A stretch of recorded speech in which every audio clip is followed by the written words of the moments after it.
The smaller angle which a survey line makes with a true meridian is known as azimuth. Azimuth and altitude of a star vary due to diurnal motions. The whole circle bearing of a line is preferred to quadrilateral bearing merely because bearing is completely specified by an angle. For a line AB, the forebearing and back bearing of line AB differ by 180 degree. The forebearing and back bearing of a line AB differ by 180 degree. Local attraction in a compass survey may be due to presence of magnetic material. The inclination of a needle to the horizontal toward the pole is called deep. The inclination of a needle to the horizontal toward the pole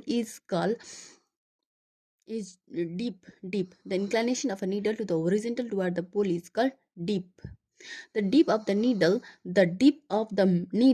varies from place to place and is zero at the equator and maximum at the pole. The dip of the needle varies from place to place and is zero at the equator and maximum at the pole. The coordinate bearing of the line are given and whole circle bearing of the line are 0, 35 and 270 degree. It's the north. 0 means north, 35 means south, east 45, and 270 means W90. The effect of local attraction is up.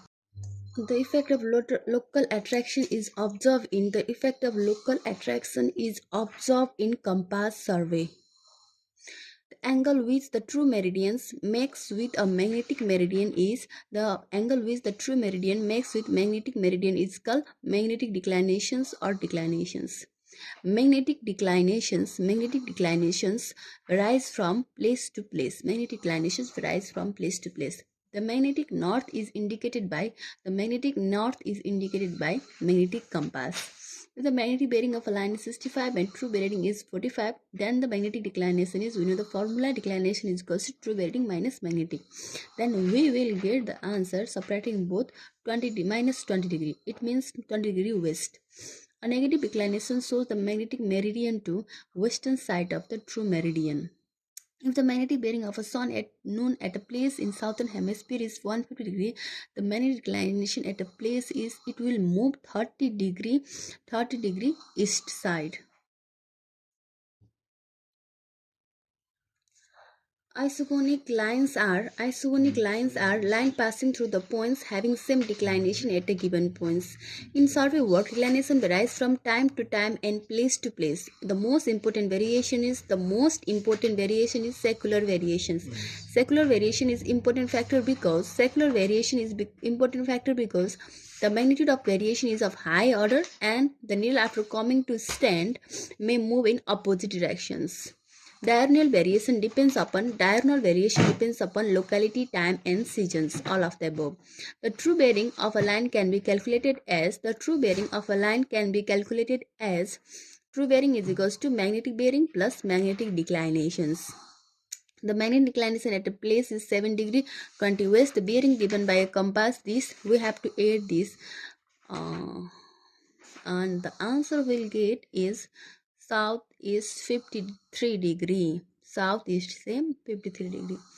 The bearing of line AB 200 degree and that of BC is 207 degree. The included angle ABC is of course 110 degree by using it. This is the numerical of traverse angle. If the magnetic declination is minus 6 degree and the reduced bearing of a line is southeast 40 degree, the bearing of the line is southeast 46 degree, summing up both. And the foremost work to be executed while traversing with the compass is reconnaissance. A traverse orbit can be plotted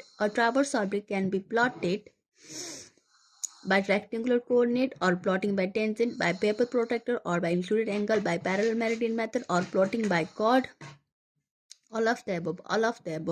If the needle of the compass is sluggish, the types of error will be instrumental error. Which one of the following Which one of the following may not be classified as natural error? Which one of the following may not be classified as natural error? Sluggish needle, because it is instrumental error. For a station to be free from local attractions,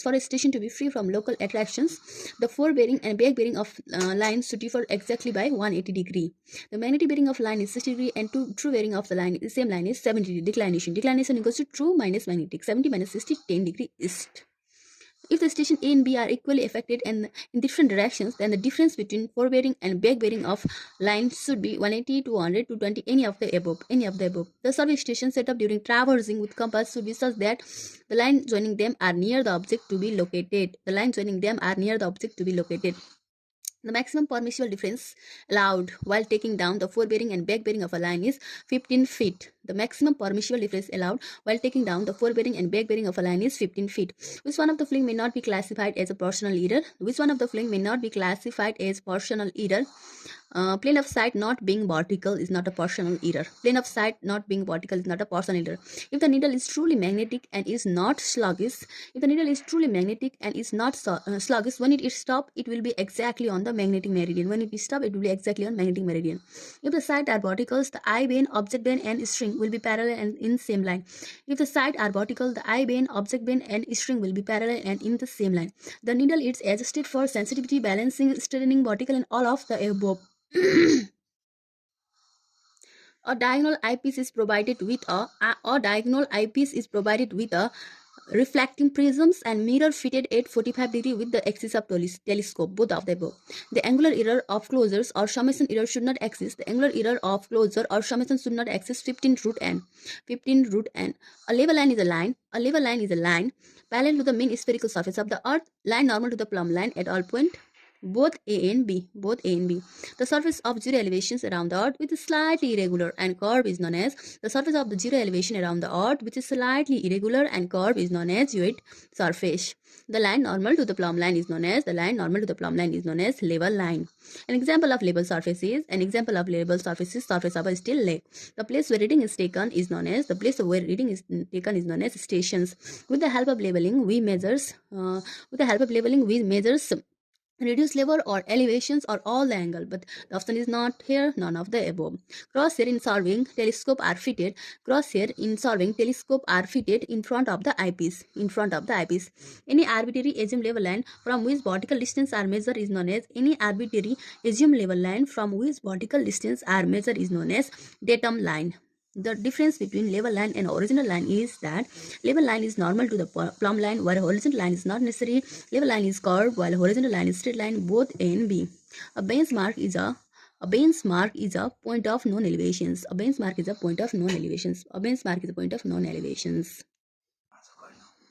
A staff reading taken on a benchmark known elevations or change point is known as taken on a benchmark known elevations or a change point is known as backside.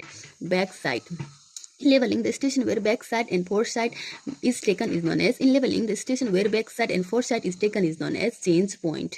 A relatively fixed point of known elevations above datum is called benchmark.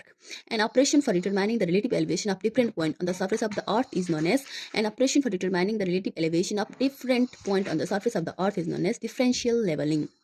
In dumpy level, the objective and eyepiece lenses are made up of two or more lenses to obtain distinct image, shorter image, reading even in less light, all of the above. The image of the objective form should lie in the plane of crosshair. The absence of spherical aberrations in a telescope is known as applanations. The absence of achromatic aberrations in a telescope is known as achromations. The magnifications of telescope depends upon focal length of eyepiece and focal length of objective lens ratio B by A. In an internal focusing types of telescope, negative lens provided is double concave lens. An interfocusing types of telescope is focused by the movement of concave lens. The sensitivity of the bubble tube can be increased by increasing the diameter of the tube. A level tube is used to make the line of sight horizontal. It is filled with ether, chloroform, synthetic alcohol, all of the above. In a constant level tube, size of bubble remain constant because upper wall of tube has the size of the bubble remain constant because upper wall of the tube has relatively large radius. If temperature increases, the sensitivity of the bubble tube decreases. Sensitivity of a label tube is expressed by length of label tube, radius of label tube, length of bubble of label tube, all of the above. Dumpy level is used when number of observations to be taken are large from one level positions. Automatic level has the advantages of high precision and external influence, freedom from external influences, error, comfortable and has large range of applications, all of the above. The height of instrument method is less tedious, more rapid, include less calculations, all of the above. Height of instrument method of labeling as compared to rise and fall method is quicker and less tedious. The rise and fall method of labeling provide a complete check on backside, foreside, intermediate side, all of the above. The rise and fall method provide a check on intermediate reading, is preferable for differential and check leveling, suitable for important work, all of the above. If n observations of reading of its level stab is 3.83 and the point of the sight of this stab is 0.15 off means we have to subtract this both, we will get 3.827. The observed reading of a labeling staff was 3.545 and it was 0.150 off means this minus this, will get 3.395. If the observed reading of a labeling staff was 3.525 and the staff was 0.125 on means this plus this, will get 3.65 meter. The leveling of the instrument is done such that vertical axis is truly vertical. In case of leveling, staff reading are taken by staff main. Instrumental error in leveling is error due to imperfect adjustment, movement of objective slide, sluggish bubble, all of the above. Natural error in leveling is caused due to wind vibrations, temperature variations, atmospheric refractions, all of the above. Permanent adjustment are carried out to establishment of fixed relations between its fundamental axes. The line of collimation should be parallel to bubble axis. For Y label, Crookes and crossing label, the line of collimation should coincide with axis of telescope. For Y label, Crookes and crossing label, the line of collimation should coincide with axis of telescope. For dumpy label, in perfect adjustment, the horizontal crosshair should be in a plane perpendicular to the vertical axis. The two-peg method is used to check the parallelism between line of collimations and axis of bubble tube. When it is not possible to set up the label midway between the 2 points, then the difference in elevation between them is measured by reciprocal leveling. The method of leveling used to carry out the reconnaissance of area is known as fly leveling. The accuracy required in precise leveling is of the order of precise leveling one with Foco multiplications 4 root k, 8 root k, 12 root k, all of the above. The level to which the earthquake will have to be carried out is known as formation level. If the formation level is less than ground level, the difference between them at a point will be depth of cutting. The reciprocal leveling eliminates error due to curvature and refractions, collimations error, both A and B. Due to curvature of the earth, object looks lower than they really are.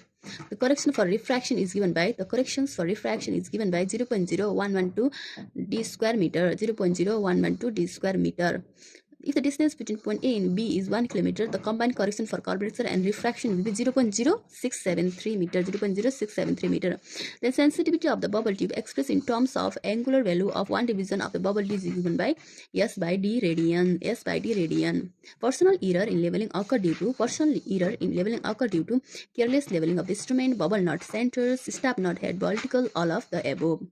Leveling across a river is done by, of course, reciprocal leveling. In trigonometric leveling, the combined correction is given by, 1 minus 2m d square upon 2r, 1 minus 2m d square upon 2r. Benchmark are fixed by split leveling. The last reading of leveling is always 4 side.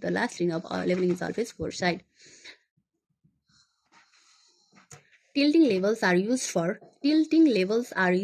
precise leveling. The types of survey used for geodetic survey is also precise leveling. Compensator is used to make the line of sight perpendicular to vertical axis in case of compensator means automatic level. In leveling across a hill, the level should be set up on side of the hill.